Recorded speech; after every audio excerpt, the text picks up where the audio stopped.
am Taylor Garthus. I'm a senior from the CMST 310 class. Again, our topic for this semester was, what does it mean to be a citizen?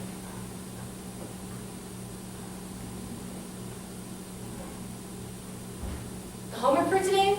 Oh yeah, it was to read that 2010 article by Ajay Galewa.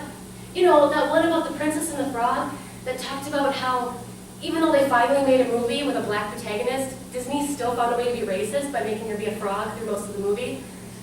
Yeah, I mean, it was a really good article. It was really informative and enlightening, but what's the point? What's the point of all of these classes?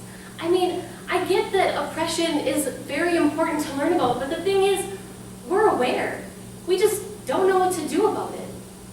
And I know that this country can be racist at times, but teach us what to do about it, not just how to recognize it out in the real world. I mean, what difference can we logically make?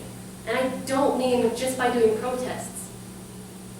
Because, you know, when I was in Bahrain, we were around a lot of Middle Eastern people, and they're a lot different than these United States citizens. And we'd be hanging out, and we'd be sitting in the chow hall, and we'd be watching the news, and it was embarrassing. Because we saw American citizens, college students, rioting and just going crazy over something that these Middle Easterns, they don't even know. Because to them it doesn't matter, because they have much bigger issues, and yet these Americans are so ignorant, and they're so spoiled that they lose their minds over the smallest thing. You know, sometimes I think that college is just a bubble, and we're in this cozy, safe zone, and we're learning all about how not to oppress people, and how not to offend people, and how to be model citizens. And that's great. Be a decent person. But what happens when the bubble breaks and we fall out into the real world? I mean, we might know how to be decent citizens, but do we know how to confront others when they aren't? I sometimes feel like colleges, they need to tone it down when it comes to caring about feelings and caring about people so much. And they need to focus more on the educational factors and making sure that, is the student getting the most out of his college experience? Is he learning all that he can learn, he or she? So, when it comes to, I just feel like colleges just need to tone it down on the whole feelings factor, and they need to do more at getting better at educating. Because right now, all these colleges, they probably think, oh, well, this is the best that we can do. Is it? Is it really the best that you can do? Because, you know, when I just feel like they can do better. I grew up in an upper middle class background. My father was a superintendent of schools, and he still is. And he ingrained in me from a young age that education is the key to being successful in this country. Because college equals job equals money equals success. That is what was taught to me. Because if you can be a successful person, then you can contribute to society as a citizen. And I agree. Despite this, logically, I know that college may not always be the best option. It's like what Peter Thiel mentions in Jason Fertigue's article, Success Without College, where he's skeptical whether colleges are even educating people at all. That they're simply just taking people who would have been successful regardless of whether or not they went to college. Why?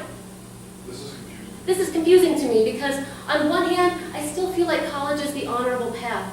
Yet, I'm starting to question the role of college. Are they even preparing us to be citizens? I think on one hand, they're trying to inform us how to be successful citizens in this country. They don't give us enough experience, enough practical applications to actually use in America. America.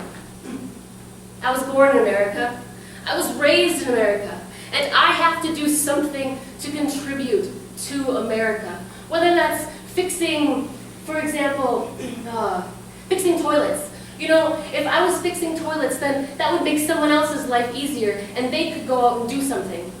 It's a chain reaction where this group of people is helping this other group of people, so then that person or that group of people can go out and actually do something in this country. But for me, in the military, I feel like my job is useless. I feel like I'm not doing anything.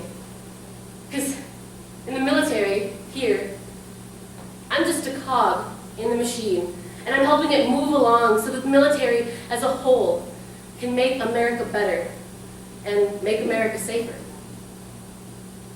But for me, it was never an option whether or not I was going to go to college. The expectation was that I was going to go to school, get the good grades, earn scholarships, and take out loans until the job was done. So for me, this is how I imagined the American dream. Striving to be your best, which in my case always had to do with academics. Heck, my dream is to be a teacher, go figure. But recently I've been thinking about maybe some other forms of the American dream. Like this summer, I was out in Camp Pendleton, California, and I met a bunch of military wives, and I couldn't help but feel superior to them because I was going to a university. But I've been doing some reading, and I saw in this 2015 article, Military Spouse Employment, that actually, as of 2012, 38% of military spouses have a bachelor's degree, and 32% have a master's or a higher degree. So, with this in mind, I think that maybe I was just jealous because they get to be out there and support their husbands, and I don't. I don't know. Maybe it's just a different kind of the American dream. One where they get to be out there supporting their husbands and the military and being good citizens. And it's a dream that I wish I had. I don't know, maybe my college bubble has been popped and I'm finally seeing what else is out there for me. The American dream, from someone like, the American dream only happens once in I don't know, when someone comes over here and they expect to get that American dream, the American dream only happens once in a little bit. And I mean, it's just because college is so expensive that the average Joe can't go to college. So, to compare college and the American dream is a little misleading. Because I mean, and it's tough to compare the two because college is just so damn expensive that